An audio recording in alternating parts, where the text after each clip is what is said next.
कृष्ण यह कहते हैं कि जब दो व्यक्ति एक दूसरे के निकट आते हैं तो एक दूसरे के लिए सीमाएं और मर्यादाएं निर्मित करने का प्रयत्न करते हैं। हम यदि सारे संबंधों पर विचार करें तो देखेंगे कि सारे संबंधों का आधार यही सीमाएं हैं जो हम दूसरों के लिए निर्मित करते हैं, और यदि अनजाने में भी कोई व्यक्ति इन सीमाओं को तोड़ता है तो उसी क्षण हमारा हृदय क्रोध से भर जाता है। किंतु इन सीमाओं का वास्तविक रूप क्या है? सीमाओं के द्वारा हम दूसरे व्यक्ति को निर्णय करने की अनुमति नहीं देते, अपना निर्णय उस व्यक्ति पर थोपते हैं।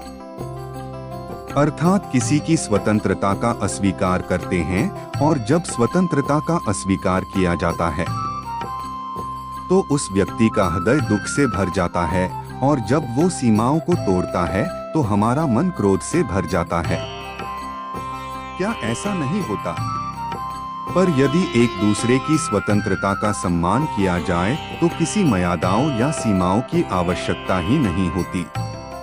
अर्थात जिस प्रकार स्वीकार किसी संबंध का देह है। भगवान श्री कृष्णा ने कहा है, कर्म का फल व्यक्ति को डोक उसी तरह ढूंढ लेता है जैसे कोई बछड़ा सैकड़ों गायों के बीच अपनी मां को ढूंढ लेता है। सबके जीवन में ऐसा प्रसंग अवश्य आता है कि सत्य कहने का निश्चय होता है हृदय में, किंतु मुख से सत्य निकल नहीं पाता। कोई भय मन को घेर लेता है, किसी घटना एवं प्रसंग के विषय में बात करना या स्वयं से कोई भूल हो जाए उसके बारे में कुछ बोलना। क्या ये सत्य है? नहीं, ये तो केवल तथ्य है। अर्थात जैसा हुआ वैसा बोल देना सामान्य सी बात है, किंतु कभी कभी उस तथ्य को बोलते हुए भी भय लगता है। कदाचित किसी दूसरे की भावनाओं का विचार आता है मन में, दूसरे को दुख होगा, ये भय भी शब्दों को रोकता है। तो ये सत्य क्या है?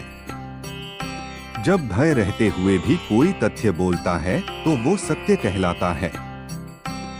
वास्तव में सत्य कुछ और नहीं, केवल निर्भयता का दूसरा नाम है, और निर्भय होने का कोई समय नहीं होता, क्योंकि निर्भयता आत्मा का स्वभाव है।